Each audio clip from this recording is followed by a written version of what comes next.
What it do, what it do, you already know this is your boy Mo from Mo's Auto Clinic, where we do the best repair for very full prices for you guys. So here's the moment that everybody been waiting for, the Lincoln with the big problem. And trust me, it was a nightmare, y'all. It was a nightmare. Oh my God, this car's a nightmare. But as you see, we are outside, okay? But as you know, please don't forget to like and subscribe to this video. And I appreciate all the people that did. I love y'all. Much love to y'all. So let me explain the problem to you T by T now that the car's outside and it's all putting together. So the problem is, and it gets worse by the time I tell the story, it gets worse and worse and worse. So here's a flywheel. This is a flywheel right here, and for anybody in the automotive, flywheel pretty much is where the starter start from, and it connects the transmission to the engine. Okay, so you cannot connect the transmission to the engine or the engine to the transmission if these things are not correctly in place or correctly fitment. Um, the problem we had is, and this is when it's gonna get really worse. We tried to do some work on this motor, and we tried to save the motor. It was 200,000 miles. I should have known better not to try to save it. But hey, here go Mr. Hero, try to save something. We couldn't save it, so we end up buying a motor. Well, that's when it gets worse. So when we bought the motor, guys, this car, this Lincoln, has like 3 or 4 different engines.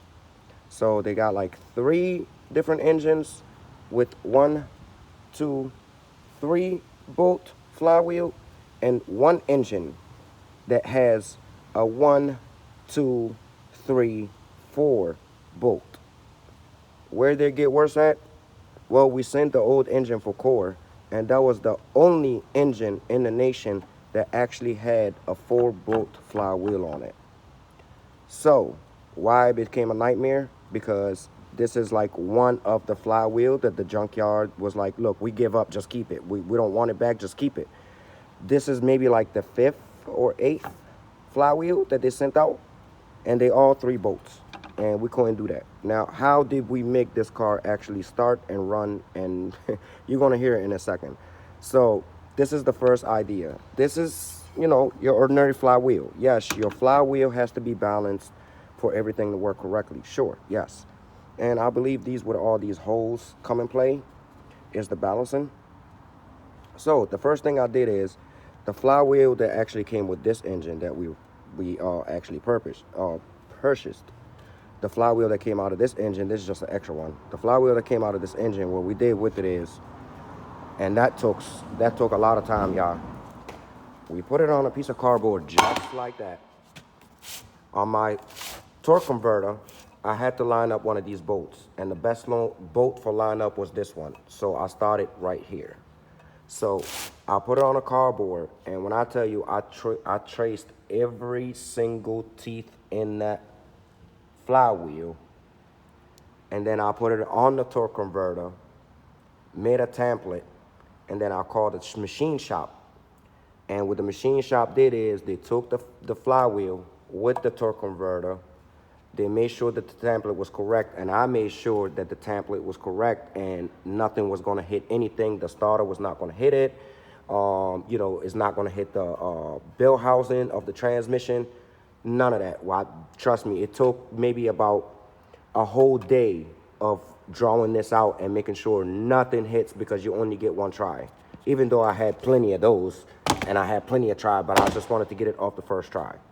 So once the machine shop actually put the 4 bolts that was on the template that I made, once they put it in there, they put it on a balancer, they balanced it, they made sure that this flywheel is not flopping or anything.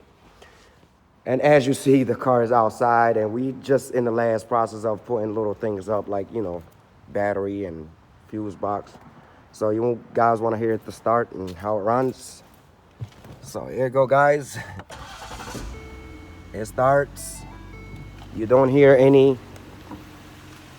hear knocking over here. Engine running perfectly, because of course we balanced the flywheel. If this flywheel was not balanced and setting right on that torque converter of the end of the transmission, this engine will be shaking like it has a misfire right now, and it will definitely vibrate while you're driving. So as you see, It's running. We got the right coolant.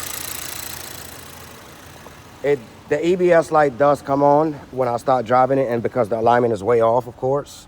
And of course I got my brake on. That's what I light for. But as you see, guys, there's no check engine light. There's no permit fault. There's no nothing. The only thing that is coming on permit is the EBS once I start driving, because the car's out of line and I haven't took it to a line yet because I still want to do something to the suspension. So here you go, guys. This was a nightmare, but it's a beautiful Lincoln. It is a beautiful Lincoln. I'm not a Lincoln fan. I am a Lincoln Navigator type of person. I'm not a Lincoln car fan, but this vehicle, it is a beautiful vehicle.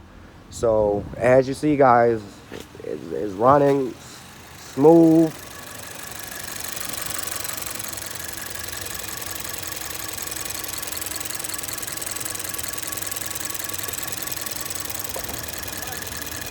Hey, and of course, just didn't want to show off, but everything OEM in my shop, everything. So here you go. It's a beautiful car, y'all. It is a beautiful car. Let me take you around.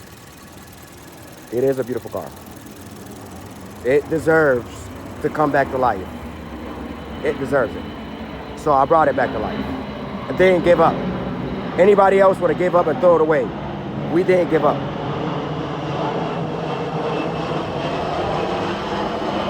So please don't forget to like and subscribe to my videos. I appreciate that. We work really, really hard on these cars, and we work really, really hard to find the time to give you guys videos and give you guys anything that you want or questions or whatever. So if you have any questions, leave them in the comment. I gotta get back to work.